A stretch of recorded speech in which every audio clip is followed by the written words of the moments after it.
Hi అండి. ఈరోజు ఎండ్రాయిలు గారెల పులుసు ఎలా చేసుకోవాలో మా తీరులో చెప్తాను. ఇగోండి, నేను కొన్ని ఎండ్రాయిలు తీసుకొని క్లీన్ చేసుకొని శుభ్రంగా వేడి నీళ్ళలో పెట్టుకొని క్లీన్ చేసుకున్నాను. ఒక నిమ్మకాయ సైజు అంత చింతపండు, ఇగోనండి గారెలు ఇప్పుడే వేసాను. ఈ గారెలు ఇవి కొంచెం అల్లం వెల్లుల్లిపాయ పేస్టు, 2 స్పూన్లు కారం, 1 స్పూను ఉప్పు, ఒక 3 ఉల్లిపాయలండి ఇలా ముక్కల్లాగా కోసుకొని పెట్టుకోవాలి. ఒక 3 పచ్చిమిరపకాయలు, కొంచెం కరివేపాకు, 2 టమాటాలని ప్యూరీ చేసి పెట్టుకున్నాను. ఇవండి ఇంగ్రీడియంట్స్. కూర వేసి గారెలు చేశానండి. ఈ గారెలు వీడియో కావాలంటే మీరు వీడియో అనేసి కామెంట్ చేయండి, నేను ఈ వీడియో కూడా పెడతాను. ఇప్పుడు ప్రాసెస్ చూద్దాం. ఫస్ట్ ఆయిల్ వేసుకుందామండి.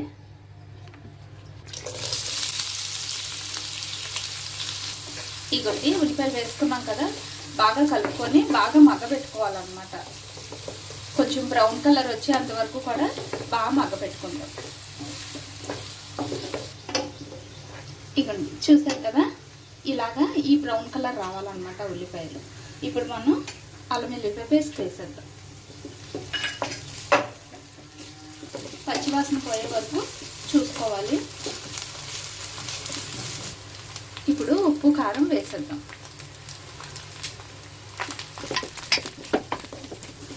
ఇప్పుడు ఉప్పు కారం వేసాం కదా, ఇప్పుడు మనం టమాటాలు ప్యూరీ చేసి పెట్టుకున్నాం కదా, అది కూడా వేసేద్దాం. కూర అయితే మట్టుకి చాలా బాగుంటుందండి, తప్పకుండా మీరు కూడా ట్రై చేయండి. ఇది కొంచెం బాగా ఉడకనిద్దాం. ఇవ్వండి, చూసారా, మనం టమాటా ప్యూరీ వేసిన తర్వాత ఆయిల్ పైకి తేలింది కదా, ఇప్పుడు చింతపండు పులుసు వేసేద్దాం.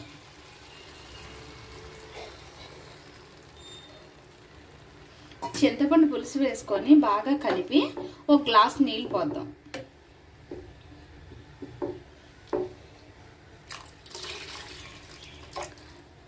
సరిపోతాయి. ఒక గ్లాస్ నీళ్ళు పోసుకొని ఇది బాగా తిరగబడాలన్నమాట.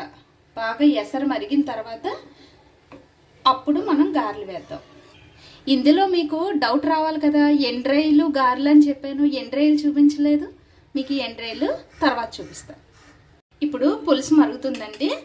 మనం ఇందాక ఎండ్రాయిలు వేయించుకోలేదు కదా, ఇప్పుడు ఎండ్రాయిలు వేయించుకుందాం. ఎందుకంటే కొంతమందికి ఎండ్రాయిలు వేస్తే ఇష్టపడతారు, కొంతమంది ఎండ్రాయిలు వేయకపోతే ఇష్టపడతారు. అందుకనేసి మా ఇంట్లో కూడా అలాగా ఉన్నారు. అందుకనేసి నేనైతే మటుకి ఇలా వేయించుకొని, ఇప్పుడు తినేవాళ్ళు తినలేని వాళ్ళు కూడా ఈ కూరని ఎలా వండుకోవాలో మొత్తం చూసి నేర్చుకోవచ్చు కూడా. ఇగోనండి, ఈ నీళ్లు తిరగబడుతున్నాయి కదా, ఇప్పుడు మనం గారెలు వేసేద్దాం. నేను గారెల్లోని ఉప్పు తక్కువ వేసుకున్నానండి. మరి పులుసులో కూడా ఉప్పు వేసుకుంటాం కదా, దానివల్ల మనం ఎప్పుడు కూడా గారెల్లో కొంచెం ఉప్పు తగ్గించి వేసుకోవాలి. అలా అయితే ఉప్పు పీల్చుకోకుండా ఉంటుంది, కూర బాగుంటుంది, గారెలు బాగుంటాయి.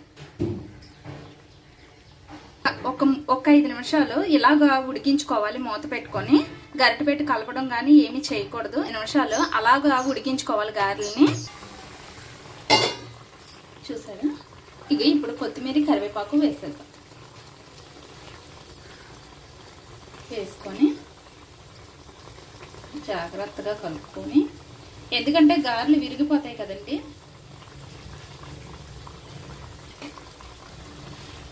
మనకి ఉప్పు కారాలు సరిపోకపోతే కనుక ఎప్పుడు చూసుకొని వేసుకోవచ్చు. నాకైతే మటుకి అన్నీ సరిపోయాయి. ఇప్పుడు ఎండ్రాయిలు తినలేని వాళ్ళు ఉంటారు కదా, వాళ్ళకి ఇప్పుడు కూర తీసేసుకోవచ్చు. నేనైతే మటుకి తీసేస్తున్నాను.